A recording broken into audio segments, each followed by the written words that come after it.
کہ حضرت حسین نے اپنی گردن کس چیز کے لیے کٹائی؟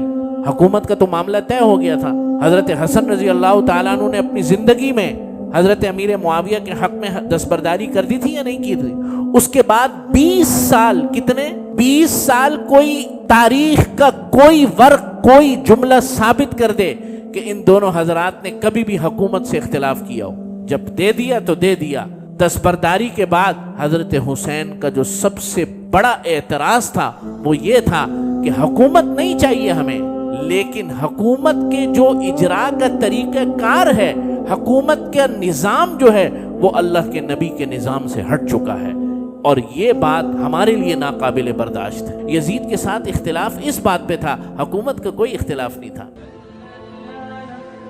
مفتی صاحب کے بیانات سننے کے لیے مفتی صاحب کے آفیشیل چینل مفتی مجود امین کو سبسکرائب کیجیے. بزرگان محترم، برادران اسلام، حضور نبی کریم سرور دو عالم حضرت محمد مصطفیٰ احمد مجتبیٰ صلی اللہ علیہ وسلم کی آل اور اولاد اس کائنات کے، اس روئے زمین کے اور آدم علیہ السلام کی اولاد میں سب سے افضل اور سب سے بہترین لوگ ہیں. آپ علیہ السلام نے خود اپنے بارے میں ارشاد فرمایا کہ اللہ تعالیٰ نے اولاد اسماعیل میں سے کنانہ کو منتخب فرمایا، یعنی حضرت اسماعیل کی اولاد میں سے قبیلہ کنانہ کو منتخب فرمایا، پھر کنانہ میں سے قریش کو منتخب فرمایا، اور پھر قبیلہ قریش کی شاخ بنو ہاشم جو سب سے بہترین شاخ تھی، اللہ تعالیٰ نے بنو ہاشم میں مجھے مبعوث فرمایا. یعنی اس کائنات میں سب سے افضل ترین اور پاک ترین جو نسب ہے، جو نسلی سلسلہ ہے، وہ حضور اقدس صلی اللہ علیہ وسلم کا ہے. اور چونکہ آپ علیہ السلام سرور دو عالم صلی اللہ علیہ وسلم خود اس کائنات کے سب سے پاک نسبی سلسلے میں اللہ تعالیٰ نے پیدا فرمایا، تو خود بخود حضور علیہ السلام کی اولاد بھی اس کائنات کی سب سے پاک ترین نسل کہلائے گی. لیکن وہ حضور علیہ السلام کی اولاد ہو. یہاں تو ہر دوسرا بندہ آج کل سید ہے.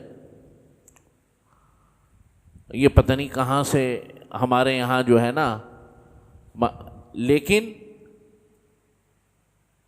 ایسے ایسے سیدات نظر آتے ہیں ماشاءاللہ کہ ان کو خود چاہیے کہ وہ اپنے آپ کو سید نہ کہا کریں. ان کو خود چاہیے کہ وہ اپنے نام کے ساتھ سید نہ لگایا کریں، کیونکہ جو ان کے کام اور کرتوت ہوتے ہیں وہ سیدوں والے نہیں ہوتے.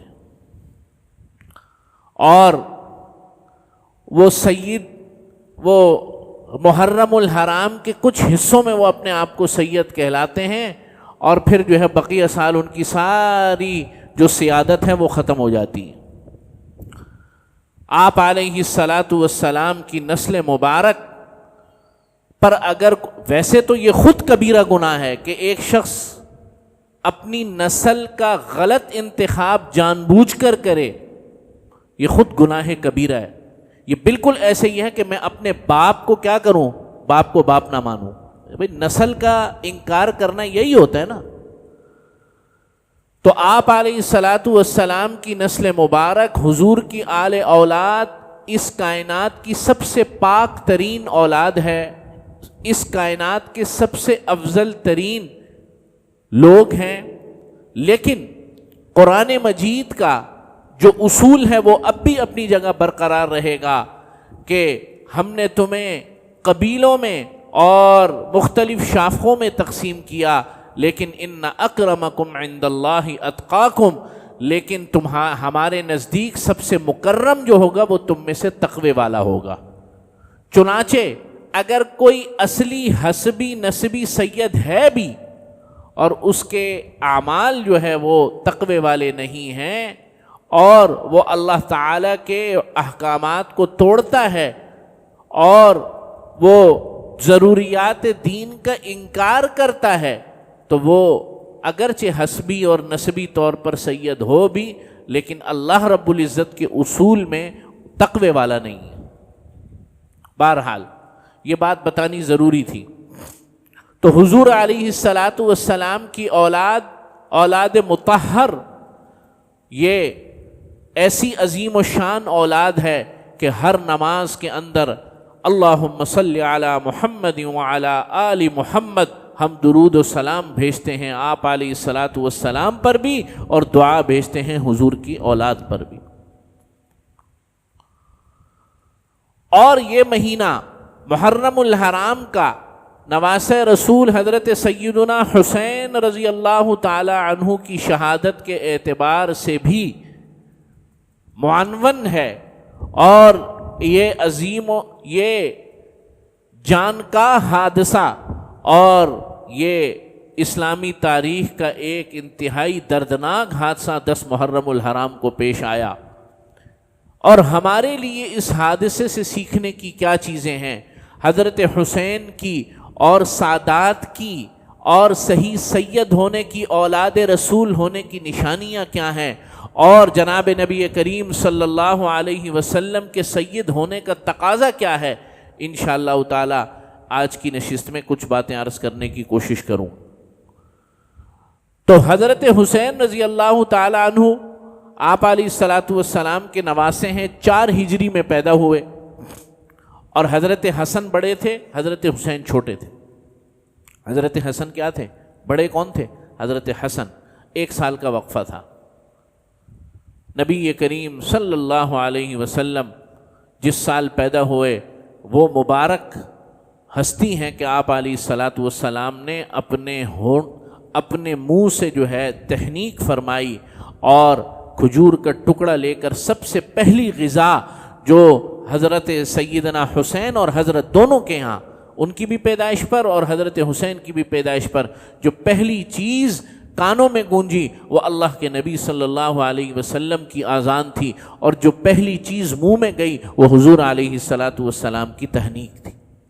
آپ علیہ الصلاۃ والسلام نے کھجور کو اور شہد کو اپنے منہ میں تھوڑا سا چبا کر جو ہے حضرت حسین کی منہ میں لعاب دہن کے ساتھ لگایا۔ تو جس کی پہلی تحنیک ہی نبی کی تحنیک ہو، حضور کا لعاب دہن وہ لعاب دہن ہے کہ ایک موقع پر صحابہ فرماتے ہیں ہم جا رہے تھے، جنگ کا موقع تھا، اور جنگ کے موقع پر ایک کنویں کے پاس سے گزرے، پانی کے لیے ہاتھ ڈالا، ڈول ڈالا، پانی نکالا تو کڑوا، شدید کڑوا۔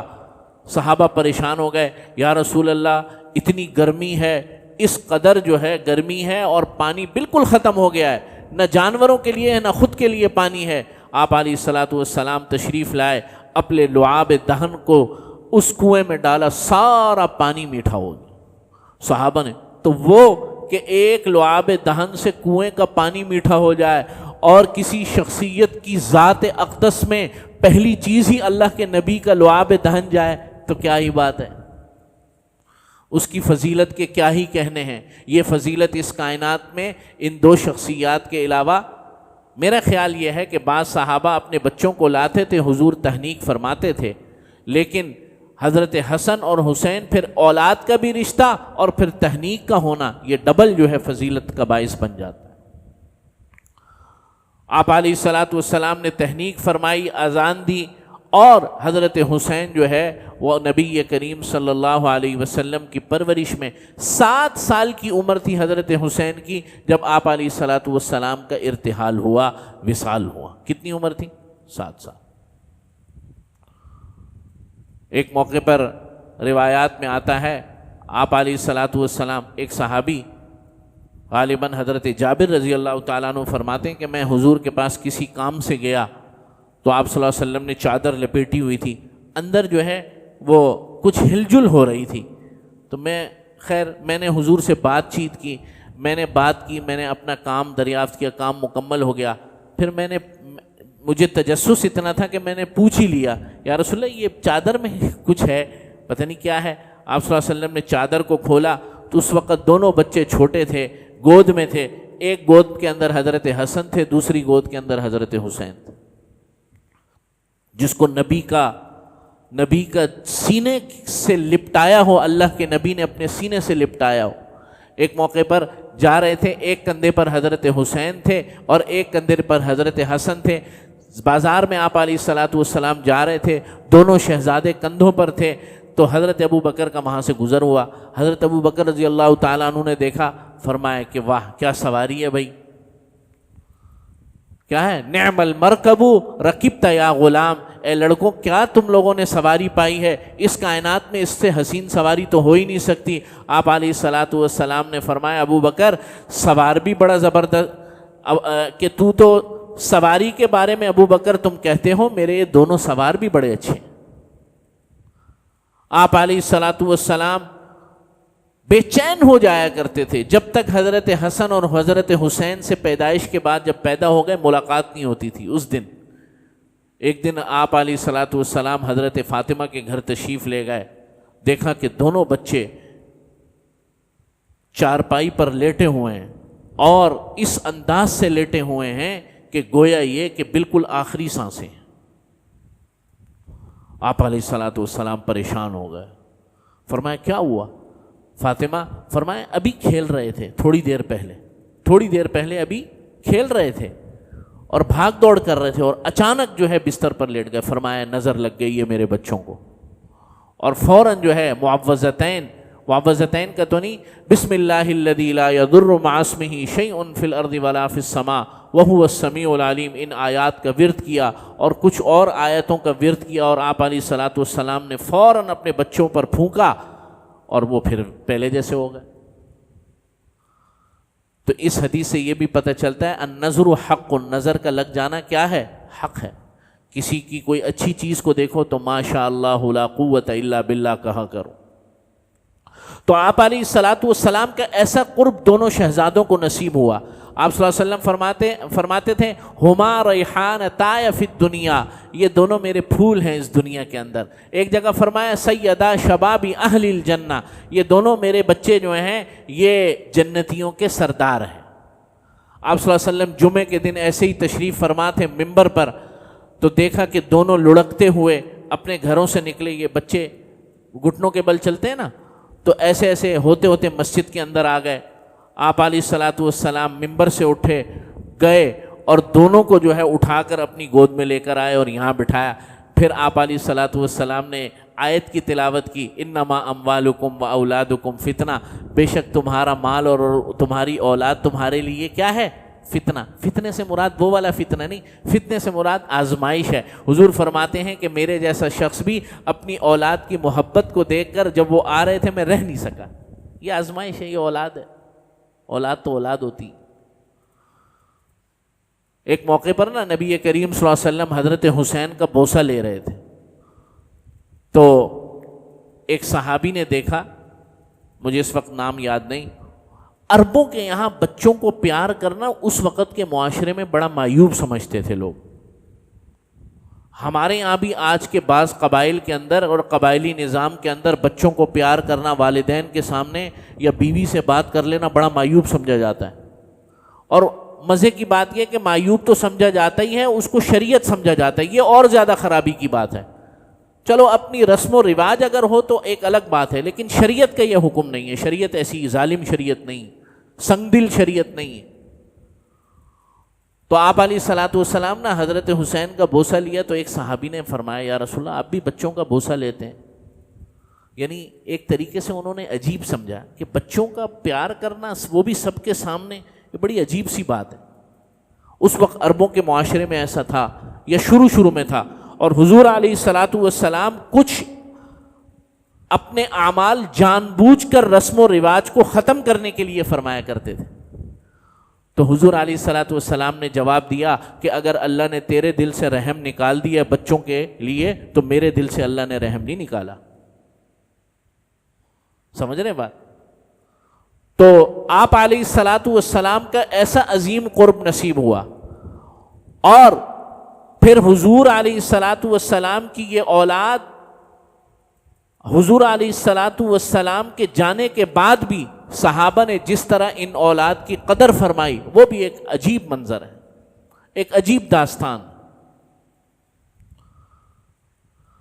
حضرت ابو بکر رضی اللہ تعالیٰ عنہ خلیفہ بنے، خلیفہ بننے کے بعد ممبر پر بیٹھے ہوئے تھے، تو بچے تھے، چھوٹے تھے دونوں، تو حضرت حسین یا غالباً حضرت حسن تشریف لائے اور فرمایا اٹھو میرے نانا کا ممبر ہے۔ تو حضرت ابو بکر کھڑے ہو گئے اور کونے میں تشریف لے گئے، بالکل بجا فرمایا آپ کے نانا کا ممبر ہے۔ فرمایا جاؤ اپنے نانا کے ممبر پر۔ فرمایا میرے تو نانا کا کوئی ممبر ہی نہیں ہے، میرا تو نانا آپ کے ہی نانا کا ممبر ہے۔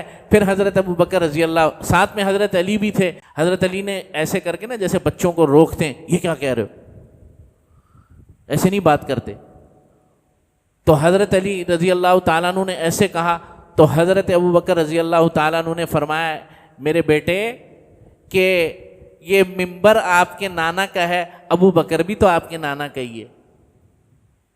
فرمایا اچھا چلو بیٹھ جاؤ، اور پھر حضرت ابو بکر تشریف لائے اور ممبر پر بیٹھ گئے۔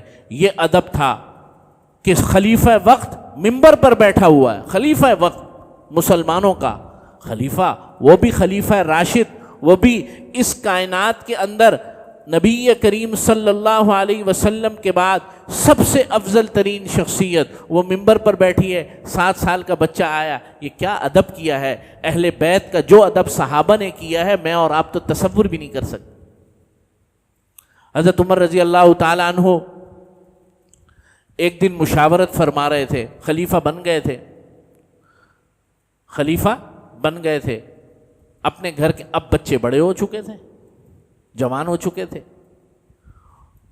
تو حضرت عمر رضی اللہ تعالیٰ عنہ مشاورت فرما رہے تھے اپنے گھر میں، تو عبداللہ ابن عمر رضی اللہ تعالیٰ عنہ کو باہر کھڑا کر دیا۔ فرمایا میں مشورہ کر رہا ہوں، کوئی آنے نہ پائے، کوئی آنے پائے تو اس کو روک دینا، ضروری بات چل رہی ہے، اور تم بھی باہر جاؤ۔ حضرت عبداللہ ابن عمر بیٹے باہر کھڑے میں دروازے کے، کسی کام سے حضرت حسین رضی اللہ تعالیٰ عنہ آئے، کہنے لگے امیر المومنین سے ملنا ہے۔ فرمایا میں بھی باہر ہی کھڑا ہوں، لیکن آپ نے اگر جانا ہے تو چلے جائیں۔ فرمایا نہیں، میں پھر ظہر کی نماز میں مل لوں گا، اگر کوئی ضروری کام ہے تو میں ظہر کی نماز میں مل لوں گا اور میں چلتا ہوں۔ اور یہ کہہ کر حضرت حسین رضی اللہ تعالیٰ عنہ چلے گئے۔ تھوڑی دیر کے بعد حضرت عمر باہر تشریف لائے۔ فرمایا کوئی آیا تھا، کوئی آیا تو نہیں؟ فرمایا نہیں کوئی نہیں آیا۔ حضرت حسین تشریف لائے تھے، شہزادے تشریف لائے تھے، کہنے لگے کہ کوئی کام ہے، تو مجھے باہر دیکھ کر یہ کہنے لگے کہ تم بھی باہر ہو، چلو میں ظہر کی نماز میں پڑھ لوں گا۔ حضرت عمر رضی اللہ تعالیٰ عنہ غصہ ہو گئے۔ فرمایا تو اور تیرا باپ برابر ہیں؟ کیا حسین کا باپ اور تیرا باپ برابر ہیں؟ کیا حسین کا نانا اور تیرا نانا برابر ہیں؟ کیوں بھیجا؟ اور فوراً اسی وقت حضرت حسین رضی اللہ تعالیٰ عنہ کے گھر پر تشریف لے گئے۔ فرمایا شہزادے آپ تشریف لائے تھے، کوئی کام تھا؟ فرمایا لگے نہیں ایک ضروری بات کرنی تھی، آپ مصروف تھے تو میں آ گیا۔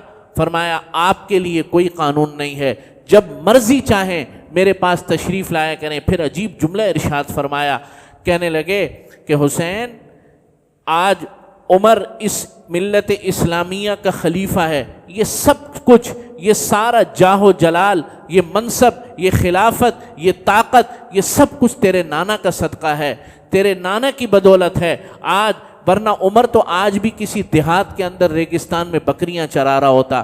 یہ سب کچھ تیرے نانا کا صدقہ ہے، آپ کے لیے کوئی ایسا قانون نہیں ہے کہ جو مجھ تک رسائی تک آپ کو روک سکے۔ چنانچہ بے دھڑک آیا کریں اور جب جی چاہے آیا کریں۔ تو یہ صحابہ نے اہل بیت کی عزت کی، صحابہ نے اہل بیت کو منوایا۔ بالکل ایسا ہی واقعہ ہے کہ بدر کے مہاجرین، بدر کے جو شرکاء تھے نا، حضرت عمر رضی اللہ تعالیٰ عنہ نے ان کے لیے وظائف مقرر فرمائے ہوئے تھے۔ تو ایک موقع پر اہم ترین صحابہ کو اور اہل بدریین کو مال غنیمت آیا تو حضرت عمر نے مال تقسیم فرمایا، 1000 دینار سب کو حضرت عمر رضی اللہ تعالیٰ عنہ نے دیے۔ کتنے؟ 1000 دینار۔ حضرت حسن کو اور حضرت حسین کو 2000 دینار بھجوائے۔ تو حضرت عبداللہ ابن عمر گھر میں تشریف لائے، فرمانے لگے میں جہاد میں ہم نے حصہ لیا، یعنی شکوہ سا کیا اپنی والدہ سے کہ ہمیں تو 1000 ملے اور حسن حسین تو بچے تھے اس وقت اور ان کو 2000 ملے۔ یہ بات جو ہے ماں نے، حضرت عمر، عبداللہ ابن عمر کی ماں نے حضرت عمر کی اہلیہ کو ویسی ازراہے، جسے کہتے ہیں نا شکایت، نہیں ویسی کہہ دی کہ ایسے عبداللہ آج کہہ رہا تھا۔ حضرت عمر بالکل سنجیدہ ہو کر بیٹھ گئے، فرمایا بلاؤ۔ تو والدہ بھی ڈر گئیں، اہلیہ ڈر گئیں، اب پتہ نہیں شامت آ گئی میرا خیال۔ فرمایا نہیں میں کچھ کہوں گا نہیں، میں ڈانٹوں گا نہیں، ویسے ہی بلاؤ۔ بلایا اور حضرت عبداللہ ابن عمر کو کہا دیکھ میری بات سن، کیا تیری خالہ رقیہ ہے؟ کیا تیری خالہ زینب اور ام کلثوم ہیں؟ فرمایا نہیں۔ پھر فرمایا کیا تیرا باپ علی ہے؟ کہنے لگا نہیں۔ پھر فرمایا کیا تیرا نانا جناب نبی کریم صلی اللہ علیہ وسلم ہے؟ کیا تیری نانی حضرت خدیجۃ الکبریٰ رضی اللہ تعالی عنہا ہے؟ کیا تیری ماں فاطمہ بنت محمد صلی اللہ علیہ وسلم ہے؟ فرمایا نہیں۔ فرمایا 2000 دینار یہ کام کی وجہ سے نہیں ہے، یہ نسبت کی وجہ سے ہے۔ یہ کس کی وجہ سے ہے؟ نسبت کی وجہ سے۔ یہ اس واقعے کی اطلاع حضرت علی کو پہنچی، حضرت علی بڑے خوش ہوئے کہ عمر اس طرح قدر کرتے ہیں ہماری، اہل بیت کی اس طرح قدر فرماتے ہیں۔ تو فرمایا کہ آپ علیہ الصلاۃ والسلام نے صحیح فرمایا تھا کہ عمر جنت کے چراغوں میں سے ایک چراغ۔ اب یہ خبر حضرت عمر تک پہنچ گئی کہ علی نے کہا ہے کہ نبی کریم صلی اللہ علیہ وسلم نے فرمایا کہ عمر جنت کے چراغوں میں سے ایک چراغ ہے۔ حضرت عمر دوڑتے ہوئے حضرت علی کے پاس تشریف لے گئے۔ کیا محبتیں ہیں، کیا الفتیں ہیں، کیا ایک دوسرے کے ساتھ رہنا ہے، کیا ایک دوسرے کا لحاظ ہے۔ فرمایا کہ علی میں نے سنا کہ تو نے کہا ہے کہ میں جنت کے چراغوں میں سے ایک چراغ ہوں، یہ بات آپ نے کس سے سنی؟ فرمایا اللہ کی قسم یہ میں نے اللہ کے نبی کے منہ سے سنی، ان کانوں نے سنی۔ فرمایا کہ عمر جو ہے جنت کے چراغوں میں سے ایک چراغ ہے۔ فرمایا علی لکھ کر دے دے مجھے۔ فرمایا میں لکھ کے بھی دے دیتا ہوں۔ حضرت علی رضی اللہ تعالیٰ عنہ نے لکھ کر دے دیا کہ میں نے اللہ کے نبی صلی اللہ علیہ وسلم سے سنا عمر جنت کے چراغوں میں سے ایک چراغ۔ یہ محبتیں ہیں، یہ محبتیں ہیں میرے عزیز دوستوں اور بزرگوں۔ اہل بیت کا منصب اور اہل بیت کی توقیر اور اہل بیت کی عزت اور عظمت یہ ہمارے ایمان کا اور دلوں کا اور ہمارے یقین کا جزو ہے اور ہونا چاہیے۔ اہل بیت کا حق اور اہل بیت کی تعلیمات میں سب سے بڑی تعلیم حضرت حسین کی تعلیمات اتنی عظیم و شان ہے کہ حضرت حسین نے اپنی گردن کس چیز کے لیے کٹائی؟ حکومت کے لیے نہیں، حکومت کا تو معاملہ طے ہو گیا تھا۔ حضرت حسن رضی اللہ تعالیٰ عنہ نے اپنی زندگی میں حضرت امیر معاویہ کے حق میں دستبرداری کر دی تھی یا نہیں کی تھی؟ اس کے بعد 20 سال، کتنے؟ 20 سال میں 2 دہائیاں ہوتی ہیں، 2 ڈیکڈز ہوتے ہیں۔ 20 سال کوئی تاریخ کا کوئی ورق، کوئی جملہ ثابت کر دے کہ ان دونوں حضرات نے کبھی بھی حکومت سے اختلاف کیا ہو۔ جب دے دیا تو دے دیا، دستبردار ہو گئے۔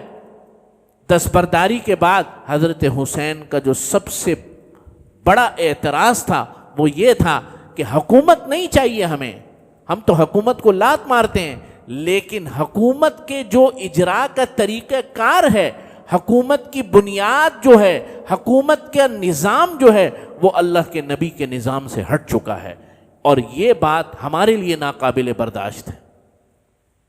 اب آئیے آپ کو سمجھ میں بات، حکومتی نظام جو ہے وہ آپ علیہ الصلاۃ والسلام کی سنت اور خلافت راشدہ سے ہٹ چکا ہے۔ یزید کے ساتھ اختلاف اس بات پہ تھا، حکومت کا کوئی اختلاف نہیں تھا، حکومت تو چھوڑ چکے تھے، اور حکومتیں اور سیادتیں اور ریاستیں ان حضرات کے مقام اور مرتبے سے بہت کم تر تھیں۔ ان حضرات کا مقام اور مرتبہ حکومتوں کے آگے جو ہے بہت بلند تھا، حکومتیں بہت چھوٹی چیز تھی ان کے آگے۔